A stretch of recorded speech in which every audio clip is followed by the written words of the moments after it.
Phoebe. Just this way. There we go. Okay. Yeah, if you sit down. Okay, you got an itch? Let's get that out. Nervous jitters.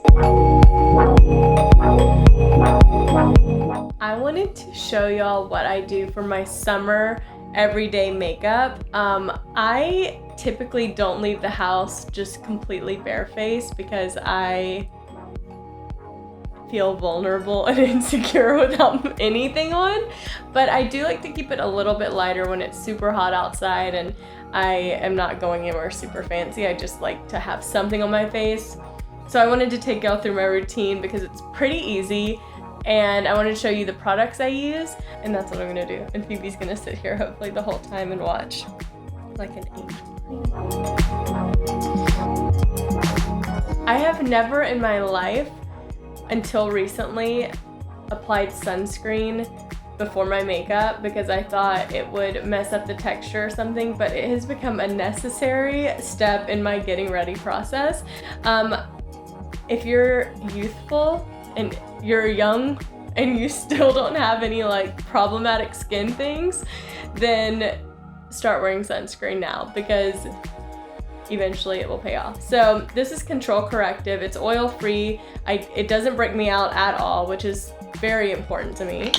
So I'm just gonna take this and apply it. I already had some on here, but I wanted to add some for the sake of the process for the video. Next, I normally for events or something, I'll use a heavier concealer, but I recently discovered this Tarte and it's called Found Sealer, like foundation and concealer all in one.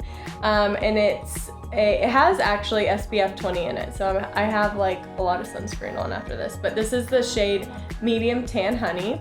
And then I just apply it onto my hand, and I do about that much. That's kind of a lot for how much I normally use, but just be sure. And then I take my trusted beauty blender, I wet it before and squeeze it out. She loves these. She's eaten quite a few of them in her lifetime. She's not even 2 yet, so. Oh, do you want to get down? Let's just okay.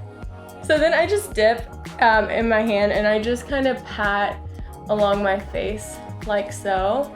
If I were getting ready for an event or wanted a heavier application, I would do concealer first under my eye.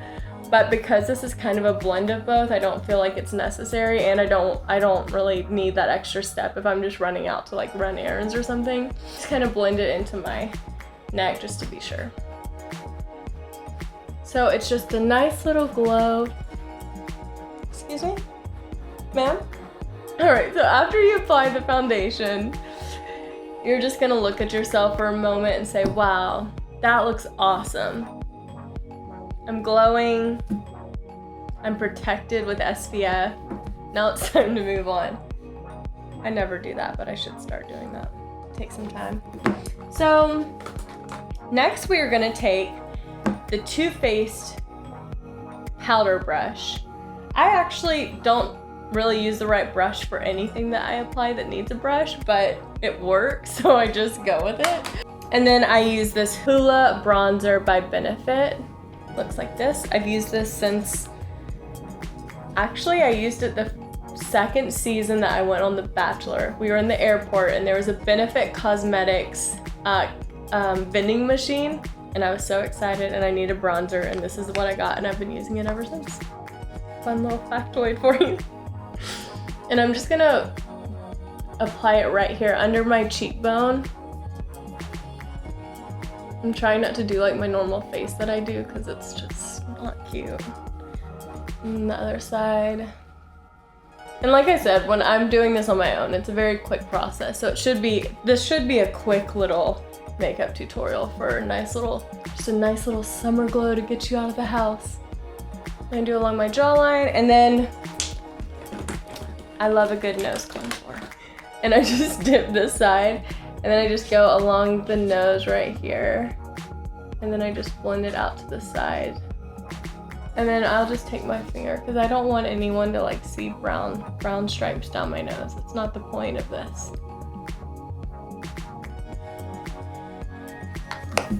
And then sometimes just to make sure, because I do like get paranoid that people are gonna be able to see, I just pat it down with my beauty blender. So there's that. that's just a very light contouring process that I do. So this is the brush I used to put on my blush, and it is a ColourPop. For like just an everyday little glow on my cheeks, I use the Buxom Wonderlust, and this is the Mykonos color. And I just kind of very lightly dab my brush in there, and then I just give a little smile, and I just put it on the apples of my cheeks, almost as if the sun kissed them. And then I do it on my nose a little bit because Candace Swanepoel, the Victoria's Secret model, that's what she does. So that's what we all do. All right, so next I will go to highlighter, and I have always kind of battled with highlighter because I'm not sure if I'm ever applying it in the right spot. But I'm just gonna show you what I do. And if you're a makeup artist, you can correct me if I'm wrong. It pains me and embarrasses me to show you what this compact looks like underneath the lid. It's taken a few falls, but it works. I know some of y'all are gonna give me some sort of way that I can like put it together and freeze it or something. I've seen that, but just don't have the time. I do have the time, just lazy. But I'm just gonna put this little angular brush. This is a strobing fan from Sigma.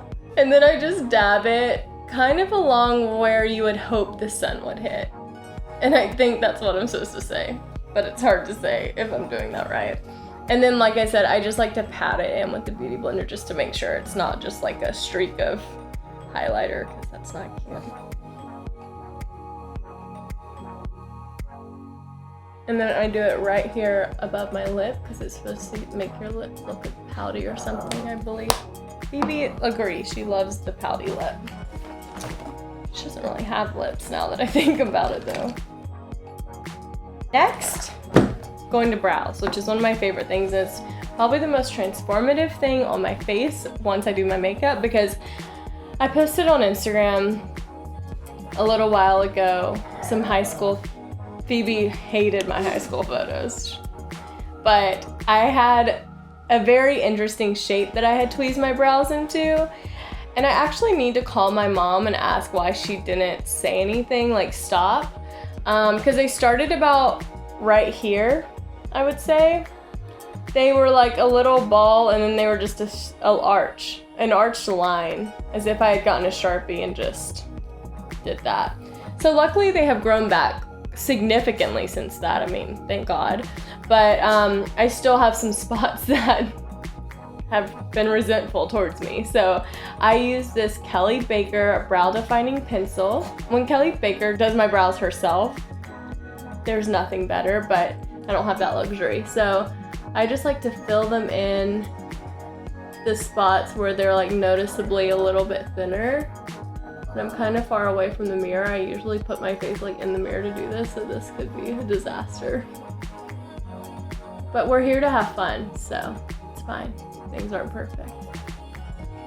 I like to keep a little bit of an arch, and I take them out a little bit further than they go because the ends really are sparse out there. They got tweezed and they're resentful about it. And since I'm doing a quick tutorial, they don't have to be perfect, but they do need to be like a little filled in. So you can kind of see the difference. All right, that'll do for now. One of my tips and tricks is to use bronzer and blush for eyeshadow, because sometimes carrying a big palette is inconvenient and you forget it, but you already have your bronzer and your blush. So you just take, this brush is Sigma blending brush, and I just take the bronzer and just go like right on my eyelid. I have small eyelids, so there are tricks that you can make them look bigger, but I'm not a professional. I'm not able to give you that information. So then I take the blush, the same one that I use on my cheeks, and I just kind of blend that in with the bronzer, so it gives like a nice little summery glow. And you can go all the way up to the eyebrow. Sometimes I take the excess and I just blend it all together so that the whole brow is covered. Alright, so I take the same brush that I contoured my nose with and I just use the other side and I just go right along under my my lower lash line. And it just kind of blends in with the top. Then that's all done. And I just like to add something all the way around because I think it makes my eyes pop a little bit more and I feel like I have a little more stability. So next we're gonna go to eyelashes, and that equals mascara. So I take my lash curler, gently curl. You don't want to pinch, it'll make you squeal. I've had some moments where I've squealed. And then you just make sure they're nice and curled. My eyelashes are pretty much stick straight and don't do anything, but I think mentally I feel like that's doing something, so that's why I do it. But if we did it before and after, you probably wouldn't see a difference. So here we have NARS, and it's the Climax mascara, and it's in Explicit Black. And last time I did my mascara, I got a lot of comments on how I did it, so I've really been working on my technique. And I'm just gonna softly glaze my lashes with the mascara. I was doing something where I was like pumping it in, and they said that's how you get bacteria, and that freaked me out, so I had to throw some things away and learn a new technique. Sometimes I do the bottom lashes and then sometimes I don't. I think what I was doing, I was like pumping it in like that, and I guess I'm only supposed to dip it in once and pull it out. Like I said, correct me if I'm wrong. Not a licensed professional yet. After this video though, TBD. I normally don't do this. If I'm like literally for this tutorial, I would only do one mascara, but just for the sake of it, I'll just add another coat. And this is Too Faced Better Than Sex. And it's a little thicker and heavier, so that's why I added as a second coat, but like I said, it's not really necessary to just run out the door, but here we are. Applying another. I have blonde lashes, so once I add mascara, it is a drastic difference because you can't see them without. They're like stick out straight and they're blonde, so you'd never know they're there. Normally I'll put a little gloss or something on. I hate having dry lips. I cannot go to sleep unless I have chapstick on my lips, and I cannot leave the house without applying some sort of lipstick or lip gloss. It's actually like one of my favorite parts of getting ready because I just feel like it like finishes the look. And so this is Kapari's Lip Love, and it's a very hydrating lip gloss. I just take it and gently rub my lips, and then if I want a little bit of color, this is the Buxom, I love these lip glosses. So this is the Power Plump Lip Balm, and it's the color Big O. Everything I have has like a sexual innuendo, like everything I've said. Well, and I just go along and put this on. But what I like about this is it's clear, but it brings out the natural pigment of your lips, which is cool because everyone has a different color. So anyways, that's my summer glow. If I'm like, oh, I need to go run some errands, but I need to look like a human being, this is what I do, and I'm out the door. And it normally takes maybe 10 minutes, but I really wanted y'all to get the full experience with commentary involved. So that's it. I'll link everything that I use below. I'll link this mirror that I use because it's awesome, and I'll see you next time. Make sure you subscribe, Phoebe says. She says, make sure you subscribe, and I'll see you next time.